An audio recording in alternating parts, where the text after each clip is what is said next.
sa Eduardo's. Nagpakabit tayo ng headers at muffler dito sa ating 4G63. Yan. So papalitan natin siya ng battery para maiuwi na natin to ngayon. Ito nga pala yung naggawa nun. Hi. Pakilala ka muna. Oy, pakilala ka muna sa vlog ko. Pakilala ka muna. Bong. Yo, si Kuya Bong pala naggawa. Yan. Yan, lalagyan mo natin ng gas kasi naubusan daw. Hindi pa ako. Ito nga pala yung nakakabit na muffler dito dati. Yan, nung dinala to sa amin, ito na yung muffler na nakakabit. Tapos pinapalitan nga natin ng kagaya nung sa High Horse. Yan, naka-headers. Tapos nakapang turbo rin na muffler. So titingnan natin mamaya kung maingay nga ba talaga to sa 4G63. Kasi dun sa isa natin sa 4AG natin na High Horse, maingay talaga. So mamaya malalaman natin kung gaano ba kaingay dito sa dock na to. Yan.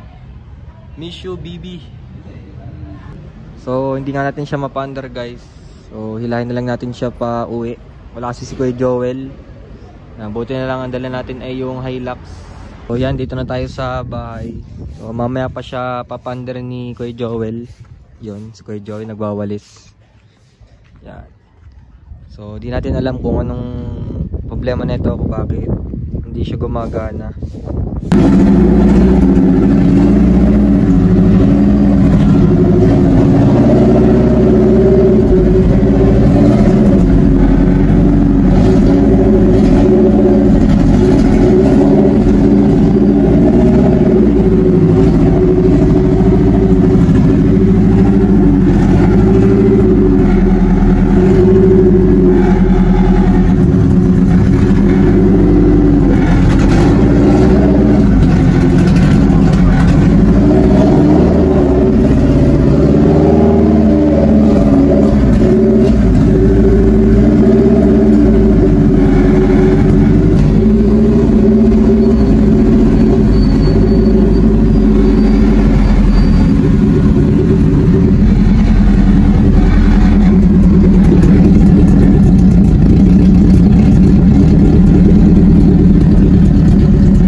So ngayon di-deliver natin to sa Pampanga.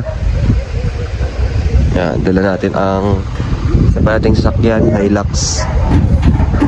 Di-deliver na natin to, guys, ngayon. So ngayon nga ay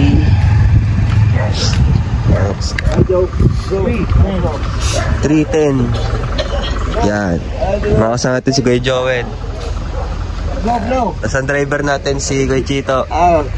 What's up, Magdang people? Reho.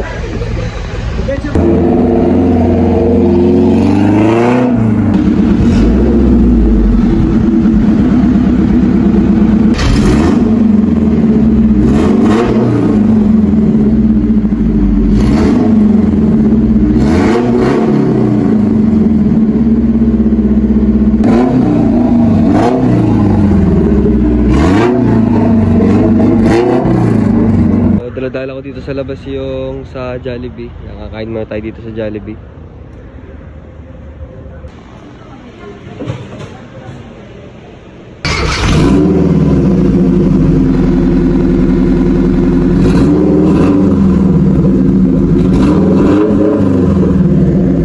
Ayos na nga pala natin yung throttle body nito.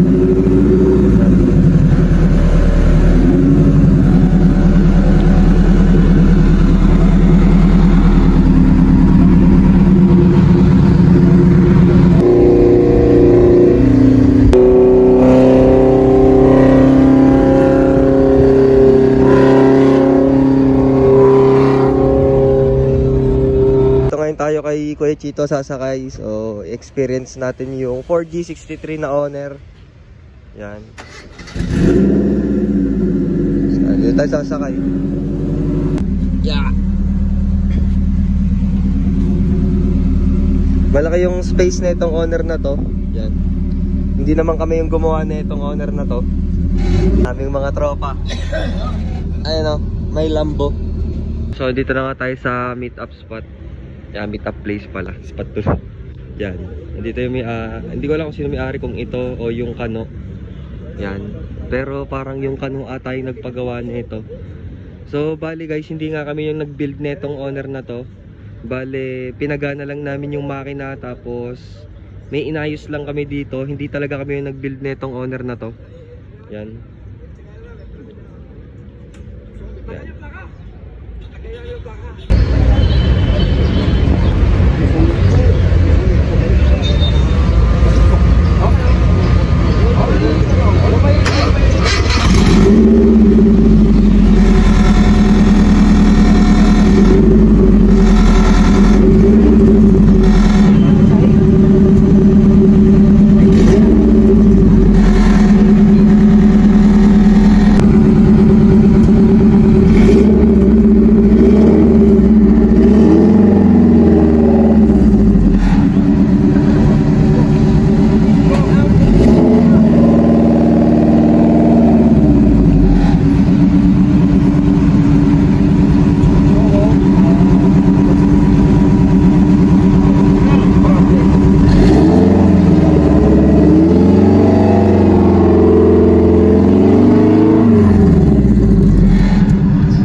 Shoutout sa kano nating buyer sa nagpa-build pala.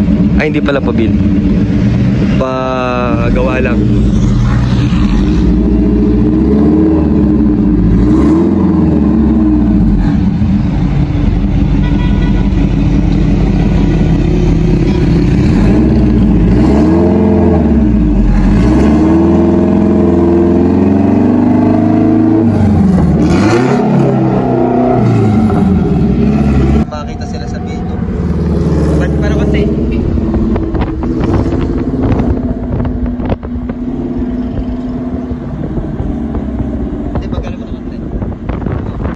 So yun nga guys, na-deliver na natin ang ating Ford G63. So sunod yung abangan guys ay yung pagdi-deliver natin ng ating dalawang 4AG, yung kay Cap. So yung abangan yung susunod na vlog ko nga. So thank you for watching. Don't forget to like, comment, share, and subscribe.